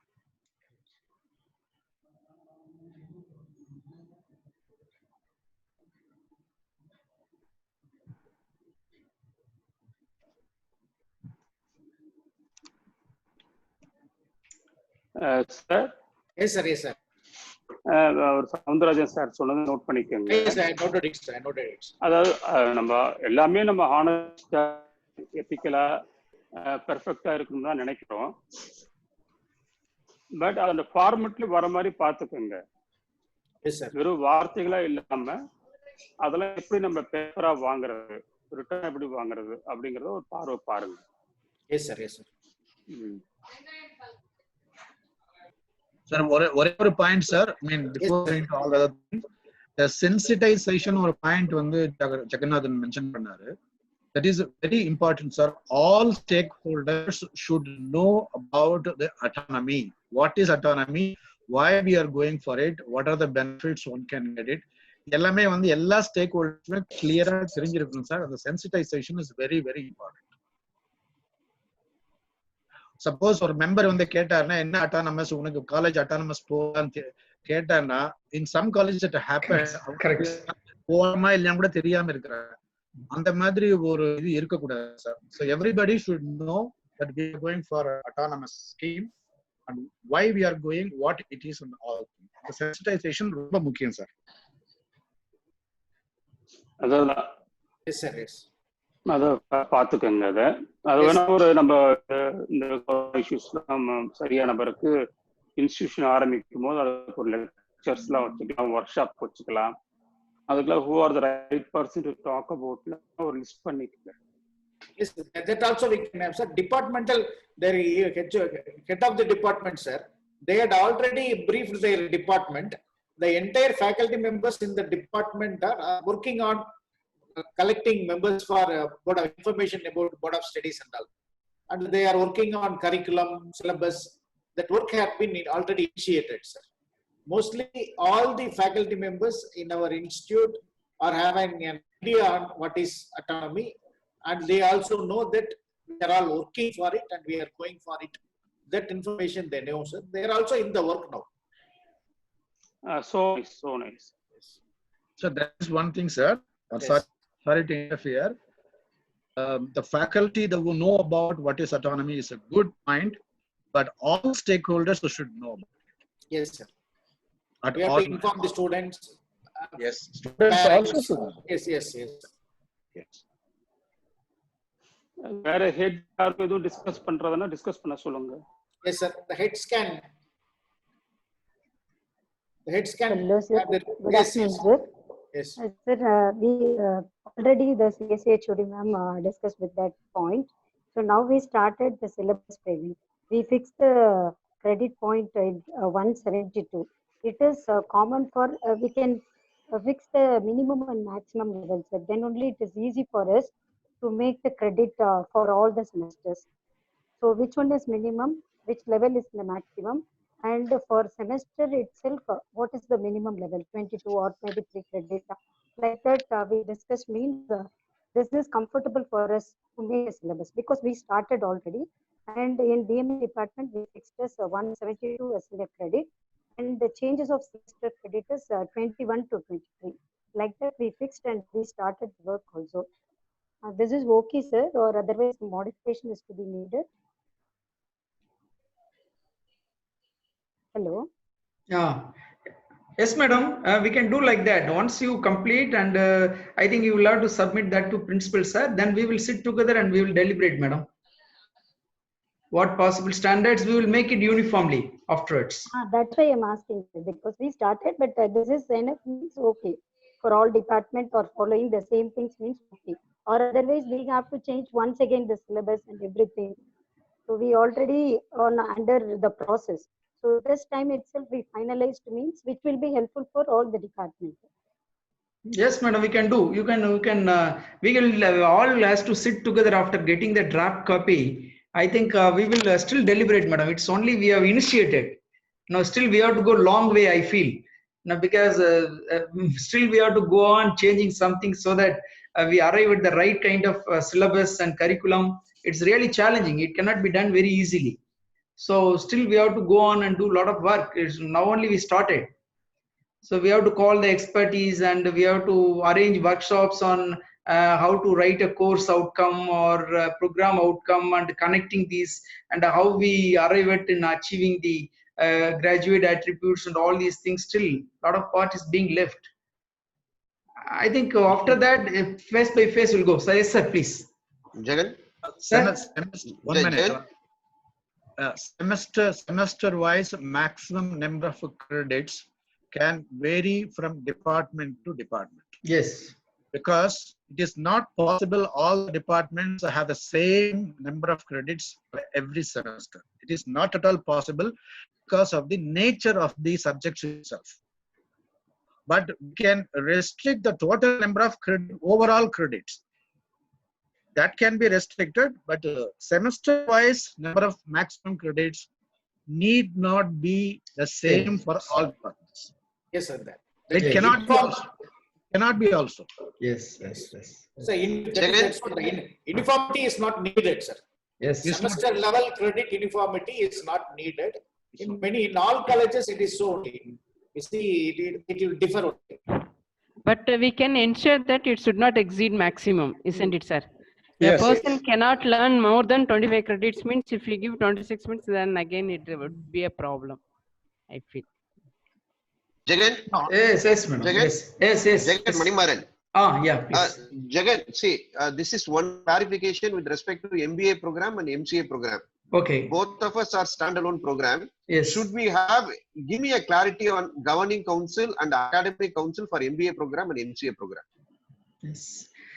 So actually for MBA and MCA program as such, not eligible. I think let us ask our former principal sir's opinion on that. We are being standalone institutions. So we need to first convert that into a department if we want to be included in the autonomy. Or else we have to go for our own accreditation like NAC we should have or NBA we should have, then we can separately apply for 2F and autonomy. So this needs to be, sir, we need your kind advice on this, sir. As such, we are standalone institution. I think autonomy is a given for the institution, not for the separate programs.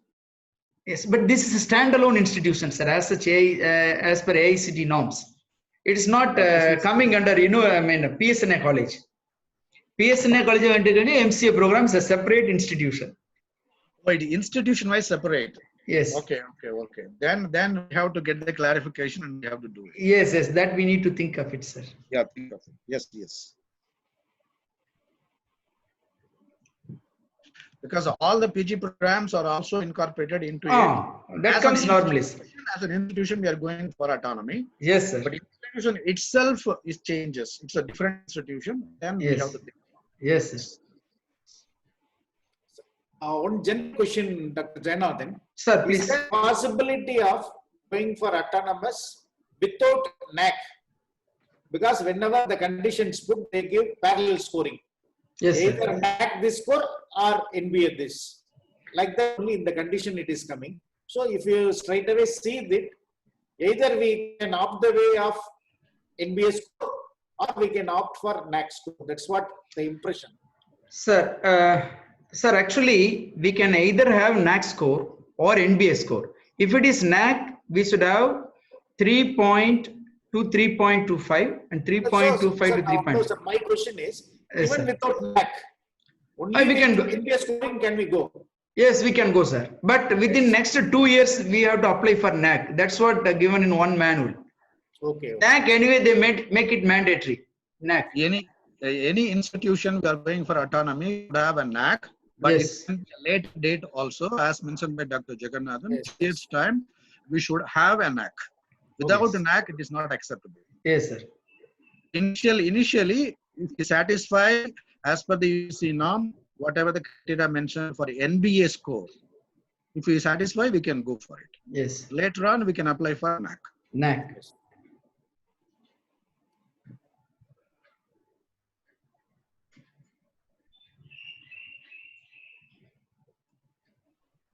Sir, any other questions from anybody, sir? Good morning. Good afternoon, Jagannathan. Good afternoon. Good afternoon, sir. Yes, I'm Dr. Kannan. Yes, Regarding sir. the stakeholders part, we are communicating, contacting the people from nearby industries and parents and alumni from various industries and also employers. We are communicating mails and we are getting the feedback regarding the fixing of the curriculum. Is there anything to be added? This process is on. When we do this process, if they suggest some extra curriculum, certainly we are including it. But what is the percentage of the additional curriculum apart from the university? University is our mother body. Sir, actually, you don't need to follow the university curriculum itself. Then there is no meaning of going for autonomy at all. You should have have complete freedom to restructure or redesign your own curriculum as well as syllabus. You can start the process of getting input from the stakeholders concerned. Like you can discuss with the alumni, like you can consult with your industry or employer, or you can consult parents or students or anybody you can have. Even some institutions are having on board the students representative also regarding some statutory committees or in some non-statutory committees. So we have to consider everybody's point of view before nothing wrong in being open-minded and getting input from various places. Then we can devise our own methodology which suits for our institution and prevailing market conditions. Thank you. Thank you. Yes, sir, please. Sir, you have something to say, sir? No, it's good. Yes. Good afternoon, sir. Good afternoon, sir. Good afternoon. So we have, as per the Anna University previous 2017 curriculum, we have some 80% in the professional course. Then remaining we can go for elective courses. The professional electives are open electives. We have a 6%. So totally, 6 credit.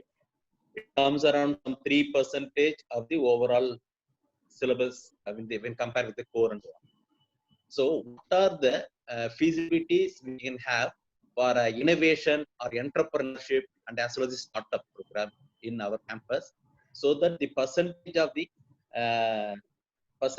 credit, so total credit we are giving in the third year and final year, how much the project learning program could be added in our curriculum, so that the student can go for entrepreneurship and as well as the innovation and enter into the start policies and so on.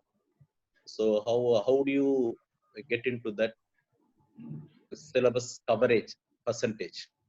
Sir, actually, it varies from, as Sir has mentioned, from discipline to discipline. But the important thing is you have to have the core professional papers, elective papers, skill-based courses. Even you can include the life skill-based papers. You have complete freedom. But the thing is, they should have sufficient knowledge on the subject as well as extra and co-curricular activities, skill-based courses, so that they can fetch a job. Ultimately, your employability counts. How do you say that our autonomous system gets success? We can say, if see all our 100% students, 100 of our graduates, 100% of graduates get employment or started entrepreneurship. This is what the revealing factor or indicator of our success of the system. So you can have you can find a balance. You can have majority portion as for core papers or professional papers. In the IT means IT, mechanical means mechanical, civil means civil. Rest of the papers you can introduce skill-based, life skill-based, entrepreneur-based, or any kind of papers you can include. There is no bar in it. But the thing is, you can fix it. Even management is very important on certain aspects. For all engineers, management skill is required. We can introduce 5% of the papers in the management, professional ethics or principles of management, because ultimately they need to work in some industry. They need to aware of management. Right? They should manage people when they go for work. So like this, you can find a balance. There is no fixed norms. Anyway, let us get it from horse mouth, our former principal, sir. No, I'm not a He is already. Okay. This is only one comment I would like to pass. Before even we go for framing the syllabi part of it, we should fix the curriculum. Now, curriculum constitutes a number of things like professional courses, allied courses, and some other like ethical courses, something like that. So we have to fix the percentage of each of those things. Maybe we can follow the standard, AICTE now, what they have described, how much of professional courses, how much of allied courses, how much of science courses. Now this can be taken into account, and we have to fix the curriculum first. Then we can go for the syllabus. This is how we have to do it. The curriculum is a first percentage of each constituent we have to decide. We can take as a AICTE curriculum as a base, and then accordingly we fix it.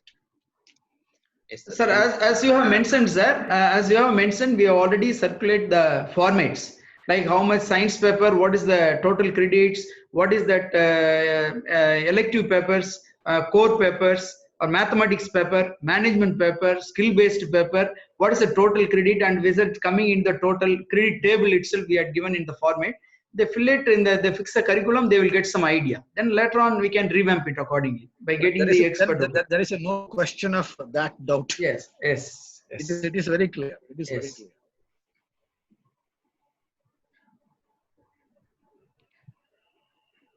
வேற யாருக்கா கேள்வி கேட்கறதுக்கு? Sir, any other? I would like to ask you questions. Yes, sir. No. Only I have to say thanks because you allowed me to participate in it. I'm really thankful, and the coverage was really extensive, exhaustive, and every one of us got the real picture of this autonomy. And credit should go to Dr. Jagannathan. Thank you very much, sir. Thank you very Sir, much. Sir. thank you very much for your comments, sir. Thank you. Thank you. On behalf of on behalf of the institution. You are Thank readily you. Thank accepted. you, everybody. Thank you. Thank you very much, sir. அதான் ஹெட்ஸ்லாம் வந்து ரொம்ப சீரியஸா இருங்க. குவாலிட்டியில எந்த டிராபேக்கும் இருக்கக்கூடாது. எந்த ஸ்டாண்டர்டை follow பண்றோமோ 100% நம்ம வந்து டுவர்ட்ஸ் குவாலிட்டி இருக்கணும். நம்ம வித்தின் 1 இயர்ல நம்ம பேர் வாங்கிடணும்.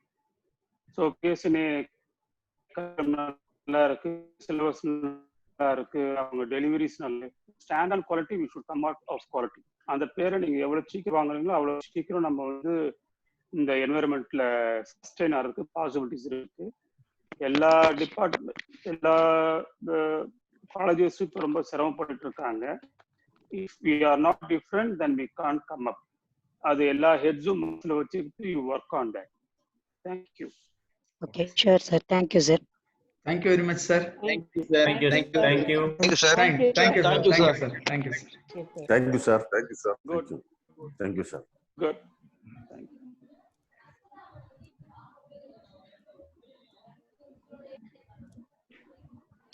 Thank you, Jay. Thank you, sir. Thank you, sir. Thank you all, sir. Thank you very much Thank you, for sir. your Thank you, patience. sir. Thank you, sir. Thank you, sir. Thank you. Thank you. Thank you. Thank you. Thank you. Thank you. Thank you, Jagannath. Thank you, sir. Thank you very much. Thank you, sir. Thank you, sir. Thank you, sir. Thank you, Thank you, sir. sir. Thank you. Thank you. Thank you. Thank you, sir. Thank you, sir. Thank you. Thank you.